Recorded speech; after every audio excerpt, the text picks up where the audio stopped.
Izay ny momba ny fitombon'ny mponina fa iresaka ny manodidina ny fambolena kosa sika dia anisan'ny mampandroso ny firenena iray raha ny sehatra ny fambolena raha ny takin'ny zava-misy amin'izao fotoana izao nefa dia tokony ho ara-boajanahary no filana ao anatin'izay tontolon'ny fambolena izay io ihany koa no notsopihan'ny ministera misahana ny fambolena sy ny fiompiana niaraka tamin'ireo mpiara-miombina antoka.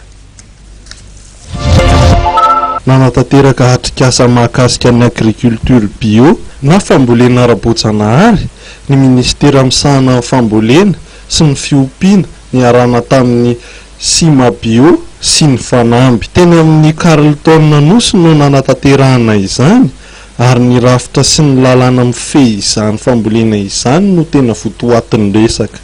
Nanazava ny sekretera jeneraly amin'ny ministera eo anivon'ny fiadidinan'ny repoblika misahana ny fambolena sy ny fiompiana Piero Serge Randrianartina fa anisan'ny politika amin'ny ministera ny famokarana mitodika amin'ny tsena. Noho izany tokony mamaly ny filan'ny mpanjifa izay mitady ny vokatra ara-boajanahary isika. Tokony hiroso lalina amin'ny lalàna ifehezana izany ny rehetra. Ty atao eto Andohalo ty zany dia atrikasa hijerena ilay antsoina hoe agriculture biolojika.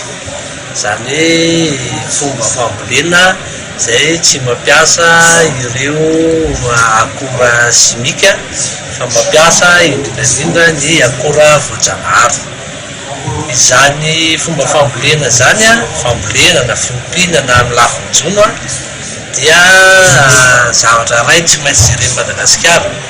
Fantatsika fa isan'ny politika raha ohatra ka ny ministera fambolena sy fiompiana manokana no resahana dia isan'ny politika ministera ny famokarana mitodika amin'ny tsena.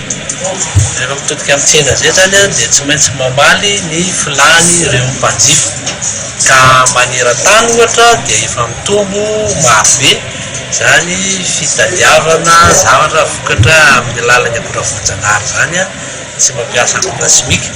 Eto Madagasikara ihany koa dia efa misy rehefa mitombo ihany koa izay fitadiavana izay vokatra izay.